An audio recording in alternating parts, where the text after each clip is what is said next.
Good day mga Lods! Welcome back na naman sa ating panibagong episodes. For today's episodes mga Lods ay mag-shoutout na tayo sa ating bagong viewers sa YouTube.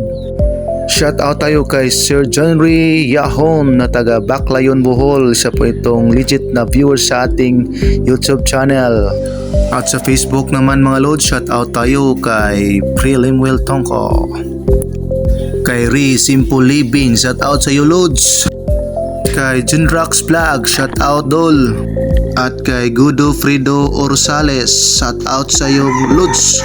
At sa aking King Master na si Harold Rasin, shout out sa iyo Master King. Dito mga Lods, nakapana pala ako ng kulay pula na grouper o suno. Kaya dito nag-ahon muna ako mga Lods dahil nakabaon yung uhas ko sa bato. Umahon muna tayo para sa panibagong sisid mga Lods para mag-retrieve sa ating isda. Kasama ko ang aking buddy na si Juan Mangubat Espero na taga Panglao, Bohol. Siya po isa pong master po mga Lods.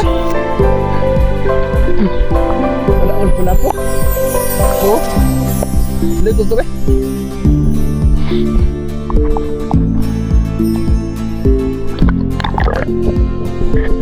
Dito mga Lods, pagkatapos natin magpahinga sa ibabaw mga Lods ay nag-dive na naman tayo ulit para balikan natin yung ating pana sa ilalim kasi naka-stuck yung pana natin sa ilalim mga Lods dahil natamaan yung bato.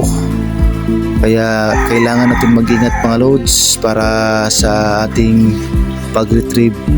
Ang pag-retrieve pa naman mga Lods ay ito yung pinakahirap sa lahat ng mga espero mga Lods.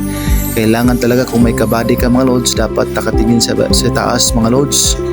Babantayan ka sa ilalim. Ayan, pinirisa ko na yan mga Lods dahil naka-stuck talaga dyan sa ilalim mga Lods. Ayan, nakuha natin mga Lods yung uhas natin. At salamat talaga sa Diyos mga Lods ay nakaahon tayo ng safety.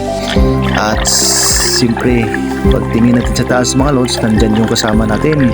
Yung kabady natin nakatingin pa rin upang sa mga mayroong mga emergency ay madali tayong makuha at madali tayong ma-retrieve at madali tayong makita niya. Ayan yung kasama natin si Master Juan Mangubat Espero mga Lods. Panggitan din ito mga Lods sa pamamana mga Lods. Ayan, nakuha na natin. Salamat talaga mga Lods sa panonood. Thank you.